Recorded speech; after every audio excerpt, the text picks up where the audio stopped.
শোনো শারমিন, সংসারের সব বিষয় নিয়ে কথা বলবা না। তুমি ড্রাইভারকে ড্রাইভারের জায়গায় রাখবা, তুমি তাকে বাসায় এনে ড্রয়িং রুমে বসাও, চা নাস্তা করাও, এগুলা কি? যদি সব বিষয় নিয়ে কথা বলো তাহলে তুমি আমার সাথে সংসার করতে পারবা না। এই তো তোমার কিছু বলতে গেলে তুমি তেলে বেগুনে জ্বলে ওঠো।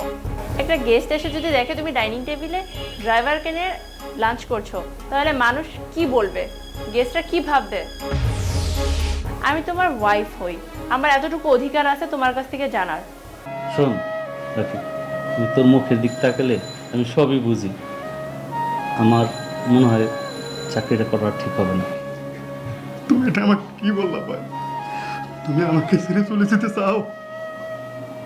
ভাই, এই ছোটবেলায় বাবা হার্ট অ্যাটাক করে অসুস্থ হয়ে পড়ে। ভাই দাঁড়াও, বাসায় যাচ্ছ? আচ্ছা, গাড়ি কি পার্কিং করেছো? হ্যাঁ, পার্কিং করা আচ্ছা ঠিক আছে, টাকাটা রাখো। কিসের টাকা? আর রাখো তো, যাও বাসায় আর যাও। টাকা লাগবে না, রাখ। রাখো বলছি, যাও বাসায় যাও।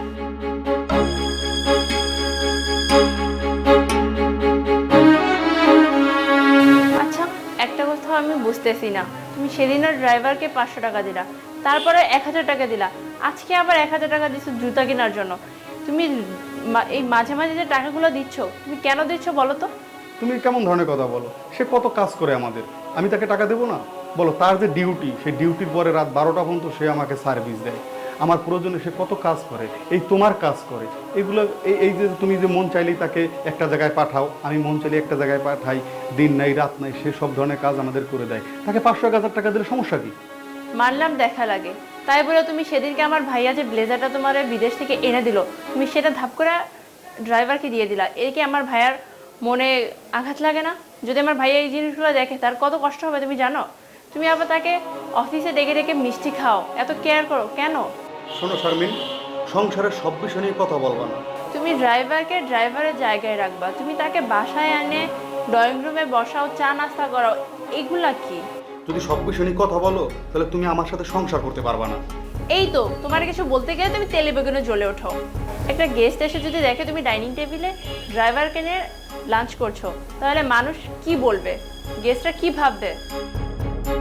আমি তোমার ওয়াইফ হই, আমার এতটুকু অধিকার আছে তোমার কাছ থেকে জানার।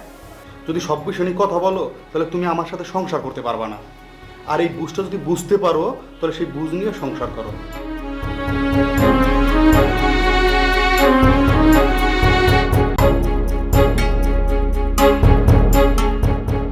কি রে শারমিন, তোর মন খারাপ কেন?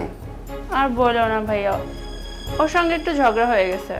আমি 2 দিন আগে একটা সেন্টের বোতল কিনা দিছি, কত দামি একটা ব্র্যান্ডের, সেটা ড্রাইভারকে দিয়ে দিছে। আমি না কিছু বুঝতেছি না এগুলো কি হইতেছে, আর জিজ্ঞাসা করলেও ওটা তেলে বেগুনও জ্বলতেছে।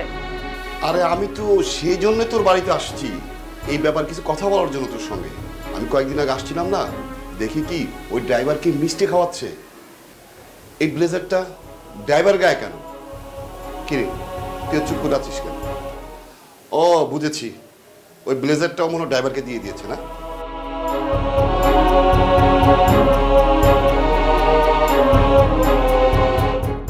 শোন শারমিন, তুই তো কালকে ফোন দিয়েছিলি, এই বিষয়টা তো ভাইয়ের সাথে আমি আলাপ করছি, বুঝছো? তুই এটা নিয়ে কোনো চিন্তা করিস না, ঠিক আছে? কালকে তোদের বাড়িতে আমি আসব, আসার পরে এটা নিয়ে কেমনি কি করা যায় সেটা আমি তোর ভাইয়ের সাথে শেয়ার করছি, আইসা তোর সাথে কথা বলবো। তাই সেরি, এর আগে যে আমি একটা সংসার করছি, সংসারের মর্ম আমি বুঝি, যে একটা সংসার ভেঙে গেলে গড়াইতে যে কতটা কষ্ট হয় সেটা তুই তো বুঝবি না। তুই তো ছোট বাচ্চা মানুষ, এখনো সংসারের প্রতি তোর ওইটা এখনো জানাশোনা হয়নি, ঠিক আছে? আমি আইসা তোরে সব কিছু বুঝিয়ে দেব, তুই এটা নিয়ে চিন্তা করিস না বোন। এই ড্রাইভারকে নিয়ে রাকিব তার ডাইনিং টেবিলে বসে একসাথে খাওয়া দাওয়া করে। তার সবচেয়ে বড় কথা হচ্ছে কি জানো, আমি বিদেশ থেকে ওকে একটা ভালো একটা ব্লেজার দিয়েছিলাম, খুব দামি ব্লেজার। ওই ব্লেজারটা পর্যন্ত ড্রাইভারের গায়ে আমি দেখেছি। শারমিনের মন অনেক খারাপ, আমি ওকে বলেছি এই নিয়ে তুই কোনো মন খারাপ করিস না, ব্যাপারটা আমি দেখবো। আমরা শারমিনের স্বামীর সাথে বৈশা জিনিসটা আমরা ফয়সালাটা ভাঙি। আচ্ছা বলতো, তোদের কি হয়েছে? প্রতিদিন এরকম ঝগড়াঝাটি, এটা কি ভালো বল ভাই? কালকে তোর দুলা ভাই এইটা নিয়ে বাসার ভিতরে অনেক গ্যাঞ্জাম করছে, বিষয়টা কি আমার একটু খুললা বল ভাই। সেই দিন আমারে তোর বউ ফোন দিছে, ফোন দিয়া যাতাভাবে বলছে ওই ড্রাইভারের সাথে তোর কিসের সম্পর্ক ভাই? আচ্ছা ড্রাইভারটা কে সেটা তুই তোর বোনকে বলতে পারস না ভাই? বল না ভাই। আপা, তুমি এই সমস্ত ব্যাপার নিয়ে মাথা ঘামাইও না। আসলে একটা ড্রাইভার, সে আমার ঘরে কাজ করে, একটু এক্সট্রা কাজ করে। এক্সট্রা কাজ করলে তাকে একটু এক্সট্রা ভালোবাসা দিতে হয় না? এক্সট্রা ভালোবাসা দেওয়া কি দোষ? এই নিয়ে আমার ওয়াইফ যেভাবে আমার সাথে ব্যবহার করে, আমি তার সাথে সংসার আর করতে পারবো না। না ভাই, এটা বলিস না। রাগের মাথায় অনেক কিছু করা যায়। মুখে বলতে পারো ছেড়ে দিবা, এটা কিন্তু মুয়া না যে ফালাইয়া দিলাম গেল গা, বিয়ে করছো। না আজকে আপা। ঝগড়া হয়েছে, কালকে ঠিক হয়ে যাবে। মাথাটা ঠান্ডা কর ভাই, না ভালো আমার। শোনো বোন, পাগলটা রে বুঝাইছি, ঠিক আছে? ওই ড্রাইভার করিয়া সংসারে আর কোনো ঝগড়া করবা না। ঝগড়া করা ভালো না। আমার ভাইটারে আমি ভালো মতো বুঝাইয়া দিছি।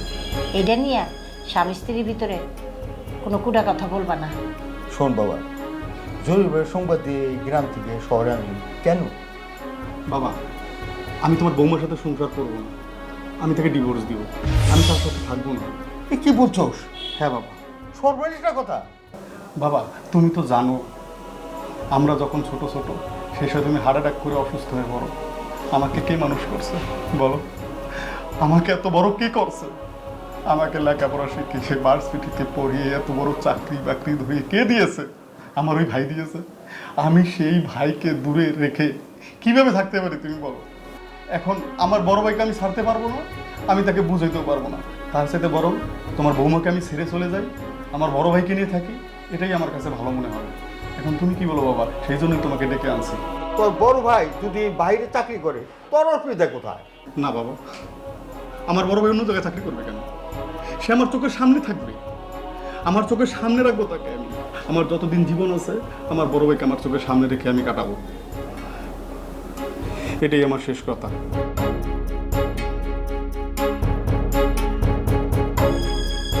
কি অবস্থা বল? এই তো ভাই, কিছু বলবা? বলতেই আসছিলাম।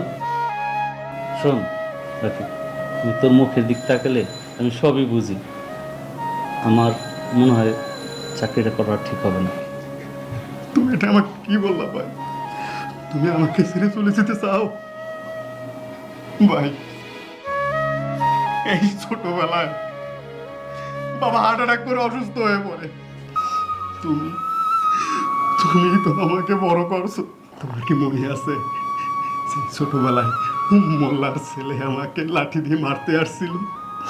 তুমি তুমি 7 দিন পর্যন্ত তাকে তাকে দড়ির উপর রাখছিলাম ভাই, তোর মনে আছে? আমি আমি কিভাবে তোমাকে দূরে রাখি ভাই? বলো ভাই, কিভাবে তোমাকে আমি দূরে রাখি? আমি আমার পরিবার, আমার আত্মীয় স্বজন সবার বাহিরে গিয়ে আমি তোমার কাছে থাকবো ভাই, তোমাকে আমার কাছে রাখবো। আমি তোমাকে ছাড়তে পারবো না ভাই। ভাই, আমিও থাকতে পারবো না ভাই। শোন, তুই কষ্ট নিস না, কান্দিস না ভাই। শোন, তুই যদি কষ্ট পাস না, আমার মনের ভিতর অনেক কষ্ট লাগে। তুমি এভাবে বলো না ভাই। আমি সব ছাড়তে পারবো, কিন্তু তোমাকে ছাড়তে পারবো না ভাই। ও শারমিন, ছাড়ো। এখনো রাগ করে আসো আমার উপর? রাগ করার কি আছে? রাগ করার কি আছে মানে? ড্রাইভার সাহেব ফারুক ভাই যে আমাদের ভাই, তুমি একবার আমার বলছো। তার মানে কি? তার মানে কি আমি কি জানি না? আমি সব কিছু জানি, বাবা আমাকে বলছে। কি বলছে? তোমাদের যে ড্রাইভার, ও আমার বড় ছেলে। ও আপনার বড় ছেলে? বাবা কই, ও তো কখনো আমাকে বলেনি, আর আপনিও তো কখনো বলেন নাই। শোনো বোমা, আমার বড় ছেলে যে তোমাদের নিয়ে ড্রাইভার করে আমি জানতাম না। সে যতই হোক আমাদের বড় ভাই হয়, কিন্তু তুমি আমার কাছ থেকে এই কথাটা কেন লুকাইছো? আমি লুকাবো না থেকে বসে, তো আমার ভাই এবং সেই ড্রাইভার একজন। যদি তুমি না মানো সেই কারণে আমি লুকাইছি। এখানে না মানার কি আছে? সত্যি তুমি আমার ভাইকে মেনে নিতে? সে যতই হোক সে আমাদের বড় ভাই হয়, আর সে তো চুরি করে খায় না, সে তো কাজ করেই খায়। তুমি জানো আমার ভাই আমার জন্য অনেক কষ্ট করছে। সে আমাকে ছোটবেলা থেকে লেখাপড়া শিখিয়েছে, আমাকে এত বড় করেছে, এই চাকরি পেয়েছি, এর পিছনে আমার ভাইয়ের সব অবদান। তাই আমার ভাইকে আমি দূরে রাখতে চাইনি, সবসময় আমার চোখের সামনে রাখতে চেয়েছি। আর তুমি যে এত সুন্দরভাবে মেনে নেবে এটা আমি কখনো ভাবতে পারিনি। আমার লক্ষ্মী বউটি। সেটা তুমি আমার কাছ থেকে গোপন করছো। আসলে আমি ভুল করছি, তোমাকে সত্যি কথা না বলে। আমি তোমাকে চিনতে পারি নাই, তুমি ওকে ক্ষমা করে দিও। আচ্ছা, দিয়ে দাও। ওকে চলো আমরা এখন ভাইয়ের কাছে যাই।